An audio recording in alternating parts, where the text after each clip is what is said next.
There can be few more chilling experiences than hearing your partner screaming from your baby's bedroom, which is why nobody could prepare this family for the shock and heartbreak that was to come after a heater malfunctioned in their upstairs bedroom. And when Carrie Vollmert heard the words, "I think Sammy's dead," she froze.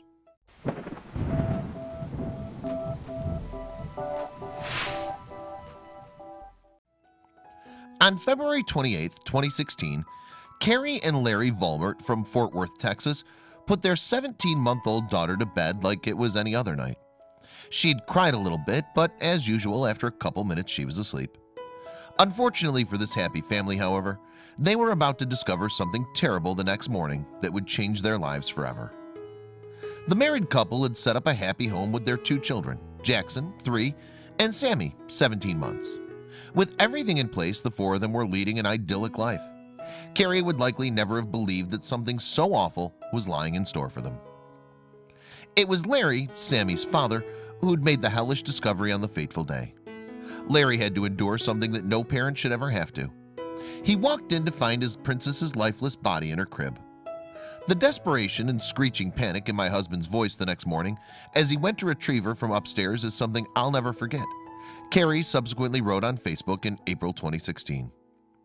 In the family home, Sammy's bedroom was on the 2nd floor, while her mother and father slept in the master bedroom downstairs. Sammy's big brother, Jackson, had been having difficulty sleeping, so he'd joined them downstairs in their bedroom. The next morning, Larry climbed the stairs to fetch his daughter. But he quickly realized that something was wrong when he felt the heat. "As soon as I got to the top of the stairs, it was very warm. I mean hot," Larry told WFAA. But tragically, it was too late for Sammy. "I ran to her room, opened the door, and found her passed away," Larry explained. The temperature on the 2 floors of the house had been controlled by different systems. When the family went to bed that night, the thermostat for the 2nd floor was set at 72 degrees. However, a malfunction in the coming hours would change the family's lives forever. By the following morning, the system's error had allowed temperatures to skyrocket, leaving fragile Sammy to sleep in the bedroom that heated to well above 100 degrees Fahrenheit. Likening the effect to a sauna, Carrie wrote, "The temperature registered 99 degrees on our thermostat, which was as high as it could go, meaning it was over 100 degrees. And despite attempts to resuscitate her, within less than an hour of Larry discovering her tiny body, Sammy was pronounced dead." The Tarrant County Medical Examiner subsequently recorded the cause of death as hyperthermia from an elevated body temperature. The bereaved parents, meanwhile, were left wondering why they never heard Sammy cry.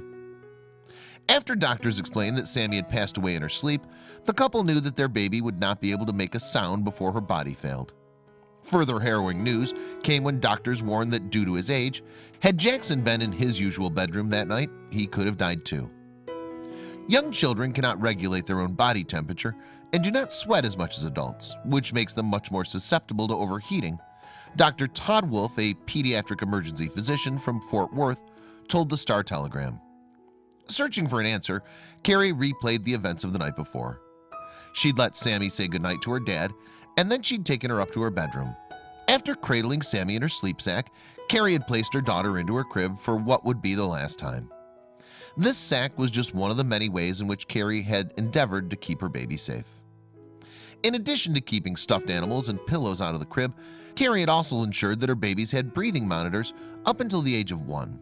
As a self-confessed worrier, Carrie really thought that she'd eliminated as many risks as possible. Sadly, though, there was one risk that nobody had predicted. Upon preparing to become a mother, I read multiple books and stories on possible dangers that could harm babies and toddlers, Carrie wrote. "I wish I had read once about this."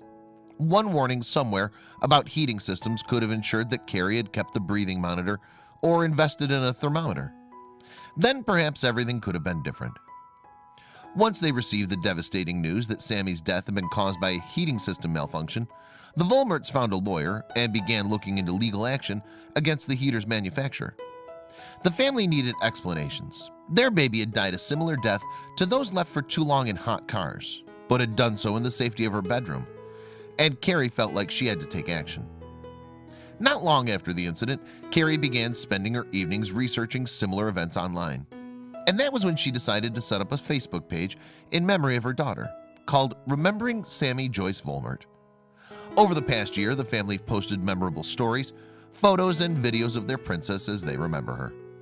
Moreover, this Facebook page had an even more important purpose. Carrie's aim is to spread Sammy's story in the hopes that this heartbreaking series of events never happens to anybody else. The pinned messages on Sammy's Facebook page ends with a plea to share the post. We want others, especially those with two-story homes, to hear Sammy's story so that children can be protected and other families are spared from the horrific grief we're forced to endure each day. With more than 21,000 shares, Carrie's initial Facebook post has since gone viral. People have reached out to her family, expressing love and support, as well as sharing their own stories. It's also become clear that Sammy's page could potentially save lives too. Some of the nightmarish incidents that readers have shared with Carrie seem as distressing as her own story.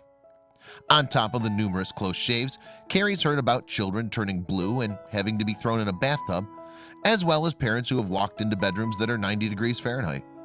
One thing is for sure, Carrie's experience was not unique. Devastatingly though, nothing will bring Sammy back, and for this devastated family, the nightmare will go on.